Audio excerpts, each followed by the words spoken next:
So hello dear student, কেমন আছো? I hope প্রত্যেকে শুধু ভালো নয়, ভীষণ ভালো আছো। স্ক্রিনের ওপর একটা প্রশ্ন দেখা যাচ্ছে লাভ ও ক্ষতি চ্যাপ্টারের।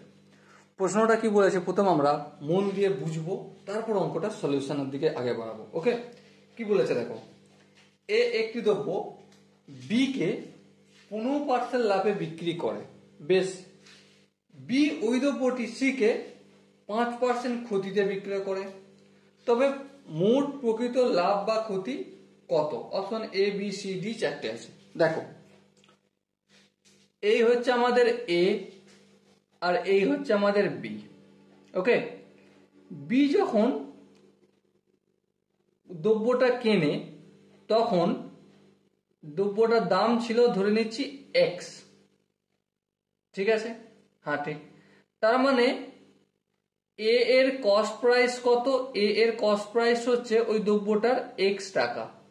বেশ, এবার এই জিনিসটাই যখন বি কে বিক্রি করা হচ্ছে, তার মানে এ এর selling price equal to B এর কস্ট প্রাইস। হ্যাঁ, সেটা কত? সেটা বলে দেওয়া হয়েছে আমাদের। এ বিক্রি করছে বি কে 15% লাভে, তার মানে এক্স টাকা সেটা তো নিচ্ছেই, তার সাথে সাথে এক্স এর 15% এক্সট্রা নিচ্ছে।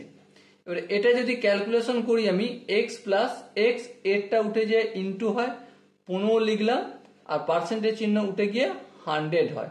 এবার এটা যদি ভগ্নাংশের যোগটোগ করি, 115 এক্স আপন 100 হবে। আরেকটু যদি ক্যালকুলেশন করি, 5 দিয়ে কাটাকাটি যাবে, 23 এক্স আপন 20 হবে। ওকে, তাহলে এ এর selling price equal to B এর কস্ট প্রাইস ইকুয়াল টু কত হচ্ছে? 23 এক্স আপন 20। ওকে, এবারে বি যখন কাকে বিক্রি করছে? সি কে বিক্রি করছে, তখন 5% ক্ষতিতে। তাহলে সি এর কস্ট প্রাইস কত? 23 এক্স আপন 20, ক্ষতি হচ্ছে মানে মাইনাস কতটা ক্ষতি হচ্ছে? 23 এক্স আপন 20 এর 5%।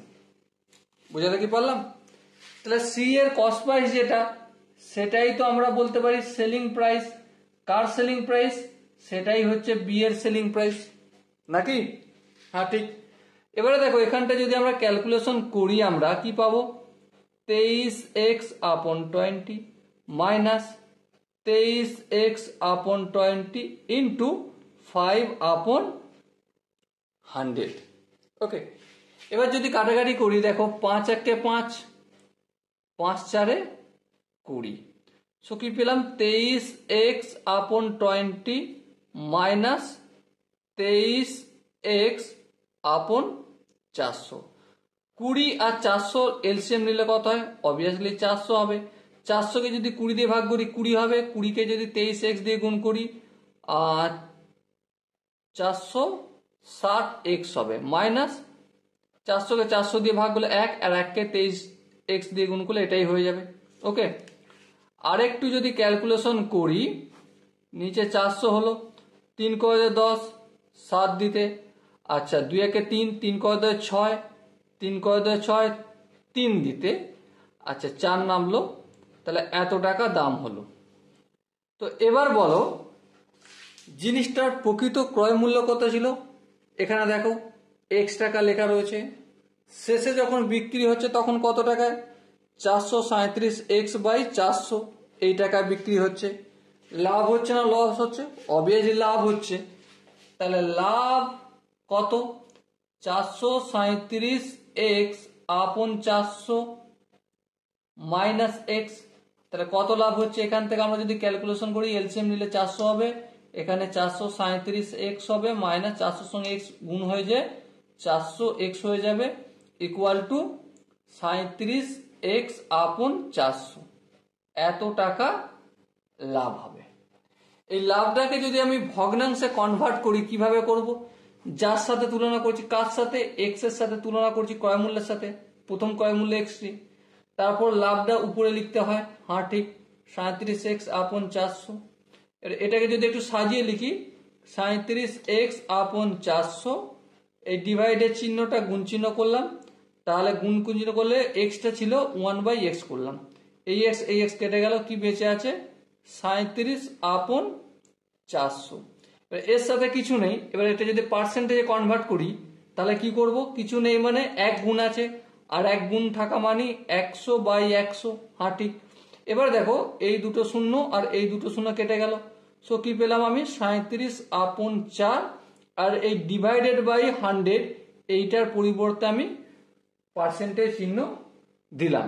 এবার তোমাদের মনে ডাউট, দাদা তুমি এটা দিলে কি করে, চলো এটা দেখানোর জন্য আমি ছোট্ট একটা এক্সাম্পল দিই। সাপোজ মনে করো তুমি 52% নাম্বার পেয়েছো, এটাকে আমরা কিভাবে লিখতে পারি 52/100। তাহলে পার্সেন্টেজ চিহ্ন তুলে যদি আমরা ডিভাইডেড বাই 100 আনতে পারি, তাহলে এই ডিভাইডেড বাই চিহ্নটা তুলে অবশ্যই পার্সেন্টেজ চিহ্ন আনতে পারবো। হ্যাঁ ঠিক, তাহলে এটাই করেছি।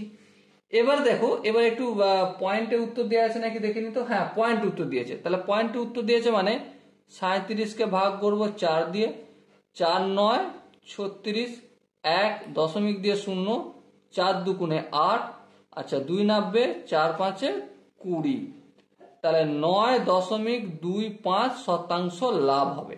এবার দেখো এখানে যে অপশন গুলো দেওয়া রয়েছে তার মধ্যে কোন অপশন ঠিক, দেখো এখানে 9.75 ক্ষতি, 9.75% লাভ, 9.25% লাভ, তাহলে অপশন সি হবে আমাদের সঠিক আনসার।